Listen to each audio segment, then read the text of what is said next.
मैं आपको सिर्फ एक बार कहता हूँ कि जरा उन स्टूडेंट्स से पूछे जिनके सेकंड थर्ड या फोर्थ ड्रॉप हो चुके हैं और उनके मार्क्स 640 650 आ रहे हैं। जरा उनसे पूछे कि उनकी हालात क्या है।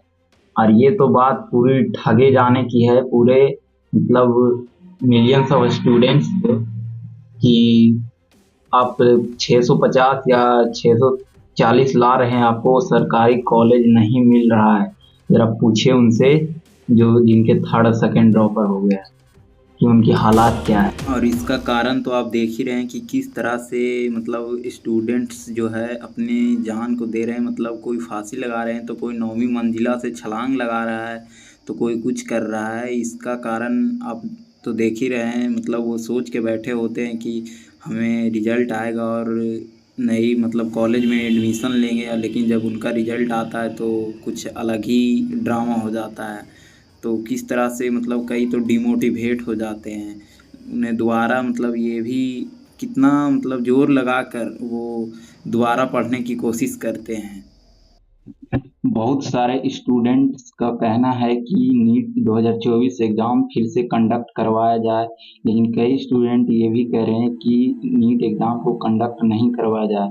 इनमें से वो स्टूडेंट ऐसे हैं जिनके 720 या फिर 780 प्लस है, वो ऐसे स्टूडेंट हैं जो ये कह रहे हैं कि एग्ज़ाम को कंडक्ट नहीं करवाया जाए। और तो आप ये सोच लीजिए कि उन सब स्टूडेंट्स को क्या होगा जो सेवन सॉरी 638 640 के आसपास लाए, उन्हें कॉलेज नहीं मिल रहा है। तो ये क्या मतलब हो सकता है। और आप ये बताइए कि ऐसे स्टूडेंट जो पढ़ा नहीं, कुछ पढ़ा नहीं, जिसके पास पैसे बहुत है और वो इस तरह से क्वेश्चन खरीद ले रहे हैं इजीली, और वो जाके सेंटर पर आराम से बना के आ रहे हैं क्वेश्चन। तो ये एक बहुत बड़ा मतलब एक पढ़ने लिखने वाले स्टूडेंट्स का मतलब डीमोटिवेशन का कारण हो सकता है कि बिना पढ़े लिखे मतलब इतने। और आप देख सकते हैं कि किस तरह से हरियाणा के मतलब एक ही सेंटर से 8 स्टूडेंट्स को 720 आउट ऑफ 720 आना एक अपने आप में चैलेंज है। एक मतलब एलन और ये पीडब्ल्यू इतने बड़े कोचिंग, इतने सारे स्टूडेंट्स पढ़ते हैं, जिनमें एक दो स्टूडेंट्स को 720 आउट ऑफ 720 आते हैं, लेकिन एक कैसा मतलब वहाँ के टीचर्स होंगे या फिर स्टूडेंट्स कैसा होंगे जो मतलब एक ही अटेम्प्ट में, कई तो फर्स्ट अटेम्प्ट है जिनका 720 आउट ऑफ 720 ला चुके हैं, और कई उसमें 700 प्लस ला चुके हैं। तो ये मतलब बहुत ही एक घटिया सी बात है कि इस तरह से करके आप मतलब नंबर ला रहे हो। और तो ये हमारे अनुसार तो पूरे मतलब स्कैम है कह सकते हैं। अगर एनटीए ने नहीं करवाया दोबारा एग्जाम तो पूरी तरह से स्कैम है ये।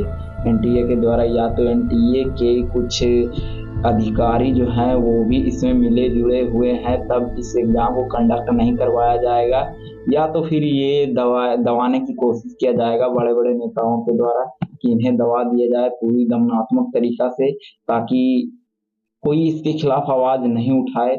और अगर बड़े बड़े कोचिंग के मालिक या फिर ऑनर जो हैं, जैसे पीडब्ल्यू के ऑनर हो गए, एलन के ऑनर, मोशन, ये सब के अगर जो टीचर हैं, ऑनर हैं, अगर वो खड़े होते हैं तो शायद हमें लगता नहीं है कि मतलब ये एनटीए रोक पाएगा इस एग्जाम को रिकंडक्ट होने से।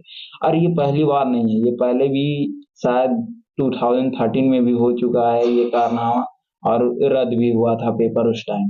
तो इस बार भी मेरे अकॉर्डिंग तो मैं तो पूरा कहता हूँ कि ये रिकंडक्ट होनी चाहिए, किसी भी तरह से रुकना नहीं चाहिए। और इसमें कई मतलब मिलियंस ऑफ स्टूडेंट्स की लाइफ की बात है कि आप मतलब पैसे है आपके पास तो पैसे से क्वेश्चन खरीद लो, और मतलब आप एंट्री ले लो कॉलेज में, और जो बच्चे पढ़ने लिखने वाले हैं, गरीब घर से हैं, वो ऐसे ही पढ़ते रह जाएंगे। और ऐसा हुआ तो यही होगा, फिर कुछ होने वाला है नहीं, ऐसा ही होगा।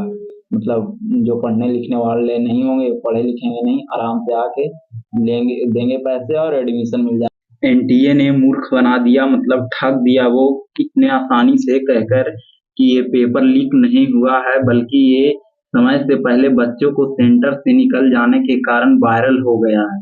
ये कितनी बड़ी ठगा जा रहा है एनटीए के द्वारा मिलियंस ऑफ स्टूडेंट्स को।